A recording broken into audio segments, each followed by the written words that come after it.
Hi friends, ಎಲ್ರಿಗೂ ನಮಸ್ಕಾರ. ಎಲ್ಲರೂ ಹೇಗಿದ್ದೀರಾ? ಐ ಹೋಪ್ ಎಲ್ಲರೂ ಚೆನ್ನಾಗಿದ್ದೀರಾ ಅಂತ ಅಂದ್ಕೊತೀನಿ. ಇವತ್ತಿನ ವಿಡಿಯೋದಲ್ಲಿ ನಾನೊಂದು ಇನ್ಫಾರ್ಮೇಷನ್ನ ಶೇರ್ ಮಾಡ್ತಾ ಇದ್ದೀನಿ. ಏನಂದರೆ, ನಿನ್ನೆ ನೈಟ್ ನಮ್ಮಲ್ಲಿ ಎಣ್ಣೆಕಾಯಿ ಬದನೆಕಾಯಿ ಮಾಡೋಣ ಅಂತ ಬದನೆಕಾಯಿನ ತಗೊಬಂದಿದ್ದೆ. ಆದರೆ ಅದರ ಫಜೀತಿ ನೋಡಿ ಯಾವ ರೀತಿ ಇದೆ ಅಂತ.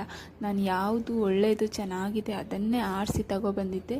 ಆದರೂ ಅದರಲ್ಲಿ ಈ ಥರ ಹುಳ ಇತ್ತು ನೋಡಿ. ಹೊರಗಡೆಯಿಂದ ಎಷ್ಟು ಚೆನ್ನಾಗಿ ಕಾಣಿಸ್ತಾ ಇದೆ, ಒಂದೇ ಒಂದು ಗಾಯ ಆಗಲಿ ಚುಕ್ಕೆ ಆಗಲಿ ಏನೂ ಇಲ್ಲ. ಆದರೂ ಒಳಗಡೆ ಇದೊಂದು ಹುಳ ಅದರ ಮನೆಯೇ ಮಾಡ್ಕೊಂಡು ಬಿಟ್ಟಿದೆ.